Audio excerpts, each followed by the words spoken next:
पुणे का शनिवार वाड़ा नाम सुनते ही मराठा साम्राज्य का गौरव याद आता है ना?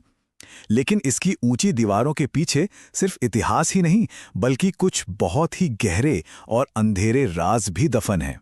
तो सवाल ये उठता है कि आखिर राजनीति और संस्कृति का इतना बड़ा, इतना शानदार केंद्र आज देश की सबसे हॉन्टेड, सबसे डरावनी जगहों में से एक कैसे बन गया? चलिए आज इसी रहस्य से पर्दा उठाते हैं।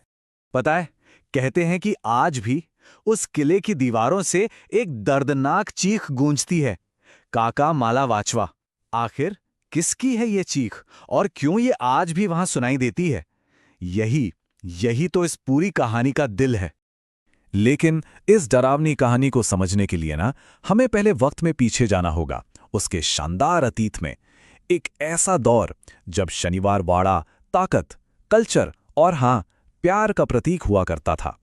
देखिए, शनिवार वाड़ा सिर्फ एक किला नहीं था, ये तो मराठा एम्पायर के पेशवाओं का पूरे 286 साल तक उनकी पावर का सेंटर था। एक जमाना था जब ये 7 मंजिला महल अपनी शानो शौकत के लिए पूरे हिंदुस्तान में जाना जाता था। सोचिए, 1732 में जब पेशवा बाजीराव द फर्स्ट ने इसे बनवाया तो ये कोई छोटी मोटी जगह नहीं थी। पूरे 625 एकड़्स में फैला हुआ था ये विशाल किला।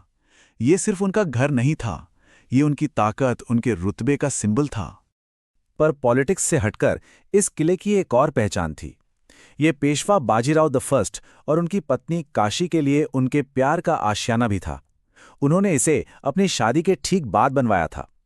लेकिन किसको पता था कि प्यार की नींव पर बनी इस इमारत का अंजाम इतना खूनी, इतना भयानक होगा। लेकिन जैसा कहते हैं हर सुनहरे दौर का एक अंत होता है।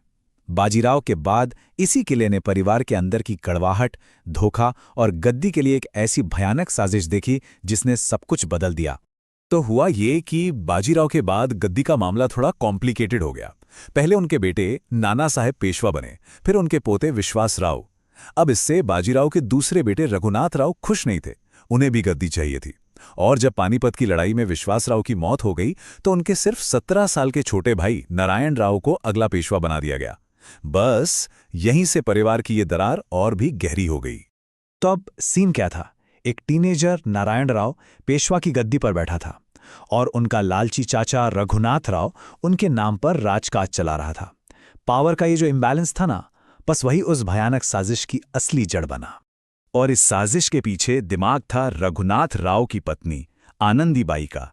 अपने पति को गद्दी पर देखने की चाहत में उन्होंने गार्दी नाम के ट्रेंड कातिलों को काम पर लगाया। ऑर्डर एकदम सीधा था, किले में घुसो और नौजवान पेशवा नारायण राव को खत्म कर दो। और बस यहीं से ये कहानी अपने सबसे काले मोड़ पर आ जाती है। वो घटना जिसने शनिवार वाड़ा की विरासत पर हमेशा के लिए एक खूनी दाग छोड़ दिया। अटैक कब हुआ? गणेश चतुर्थी से ठीक पहले की रात को। सोच सकते हैं, त्योहार का माहौल था जिसने इस जुर्म को और भी ज्यादा घिनौना बना दिया। गार्दी कातिल महल में दाखिल हो गए। अपनी जान बचाने के लिए बेचारा नारायण राव अपने चाचा रघुनाथ राव के कमरे की तरफ भागा, चिल्लाते हुए, काका मालावाचवा, चाचा मुझे बचाओ। आयरनी देखिए, वो उसी इंसान से मदद मांग रहा था जो उसकी मौत की साजिश का हिस्सा था। लेकिन रघुनाथ राव ने उसकी चीखें अनसुनी कर दीं। कातिलों ने उस नौजवान पेशवा को बेरहमी से मार डाला। उनके शरीर के टुकड़े टुकड़े कर दिए गए और उन्हें पास की नदी में फेंक दिया। हिंदू रीति रिवाज के मुताबिक उनका अंतिम संस्कार कभी हुआ ही नहीं। और यही वो बात है जो इस पूरी भूत प्रेत की कहानी की नींव है। ये कत्ल सिर्फ एक इंसान की मौत नहीं था, ये मराठा साम्राज्य के पतन की शुरुआत भी थी। और इसके साथ ही शुरू हुआ शनिवार वाड़ा का भी जवाल। फिर साल आया 1818। अंग्रेजों ने यानी ब्रिटिश ईस्ट इंडिया कंपनी ने इस किले पर कब्जा कर लिया। पेशवाओं का ये शानदार महल अब अपनी सारी शान खो चुका था। अंग्रेजों ने इसे कभी जेल बनाया, कभी अस्पताल और यहां तक कि एक पागलखाने के तौर पर भी इस्तेमाल किया।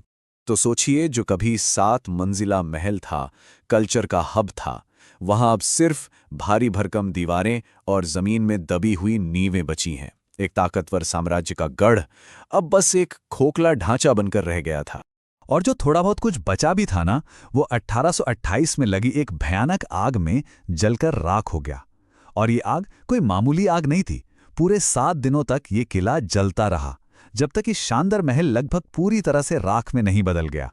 और कहते हैं, इसी राख से पैदा हुई वो कहानियां, वो आवाजें जो आज भी उन खंडहरों में गूंजती हैं। वहां के लोग मानते हैं कि नारायण राव की आत्मा, जिसे कभी शांति नहीं मिली, वो आज भी उस किले में भटकती है, खासकर हर अमावस्या की रात को। उनकी वही दर्दनाक चीख, काका माला वाचवा, वहां साफ सुनाई देती है। शायद यही वजह है कि शाम 6:30 बजे के बाद किले के अंदर जाना सख्ती से मना है। तो आज वहां क्या बचा है? इन खंडरों के बीच उस शान शौकत की कुछ निशान अब भी बाकी हैं। 5 बड़े बड़े दरवाजे, कमल के आकार का एक खूबसूरत फव्वारा, और हां, एंट्रेंस पर ही पेशवा बाजीराव का एक स्टैच्यू। ये सब उस बीते हुए कल की कहानी आज भी बयां करते हैं। अगर कभी इस हिस्टोरिकल जगह पर जाने का प्लान बनाएं तो कुछ जरूरी जानकारी ये रही। किला रोज सुबह 8 बजे से शाम 6:30 बजे तक खुला रहता है, और शाम को एक लाइट एंड साउंड शो भी होता है जो इसकी पूरी कहानी बताता है।